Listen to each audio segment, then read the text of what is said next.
Hey everybody, it's your girl Angie Realtor here today, bringing you your Thursday educational video, talking to you guys about the real estate market, home buying, selling, anything real estate. So today I wanted to talk about the market. I keep on hearing a lot of people saying that they want to wait to buy when the market crashes. The market's going to crash, it's going to crash, it's going to crash. I've been hearing this since the market took off in 2020, and there's been lots and lots and lots of predictions. None of us have a crystal ball that I know of. I personally don't have a crystal ball. I wish I did so that I could see the future and make better decisions all around, but we don't have that. So let's just talk about what's going on in the market today. It is still a seller's market, especially I'm in Delaware, but Delaware, basically, I'm mostly out of Newcastle County, but all of Delaware is pretty much the same, and all the surrounding areas, as well as pretty much the whole country is kind of similar, but I know Delaware is very, very, very, very similar to the surrounding areas, especially. So with the seller's market, you might see some houses sitting a little bit longer. So a house that used to sell in 2 to 3 days might take a little bit longer, might take a week, 2 weeks, whatever, but that doesn't necessarily mean that the market's going to crash. And a lot of houses are still selling in 2 to 3 days with multiple offers.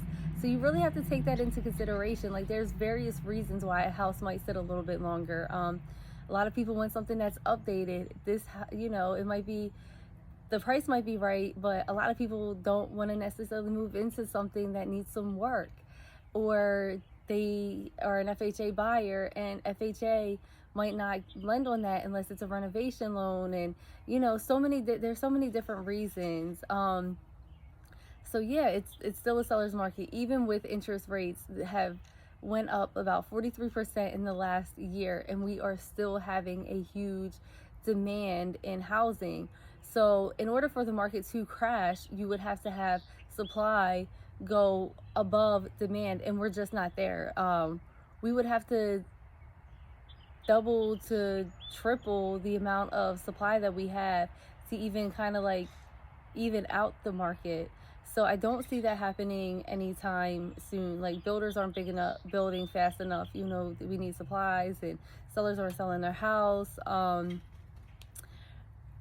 I go to the sheriff sale and stuff like that. I think it was last month, there was like 100 houses that was on the sheriff sale list, and only maybe like 15 of them foreclosed on. I forget the exact numbers off the top of my head, but that should tell you right there, like, banks aren't necessarily foreclosing. In 2008, people were going into houses that they couldn't afford.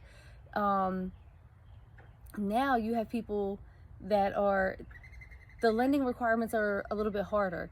And then in addition to that, if you bought before 2020 and your house is getting ready to go to foreclosure now, like 9 times out of 10, unless you refinance while all this was going on, you probably have a lot of equity in your house, and you probably just sell it and at least break even instead of going to foreclosure. Banks are willing to work with you. You can do a modification and stuff like that, so that instead of foreclosing, they'll adjust your payment and kind of put it on the back end or whatever. There's so many different things that could go on as to why people aren't foreclosing on their homes. But yeah, that's pretty much it that I have today. We are still in a seller's market. I don't see it changing anytime soon, even with the moratorium and people couldn't foreclose on, if people weren't paying their mortgage throughout COVID, if they are crazy enough not to sell in this market and it does foreclose and they didn't do a modification and stuff, that's still a couple years down the road. And in the meantime, you could buy a home that is yours and put your equity in it.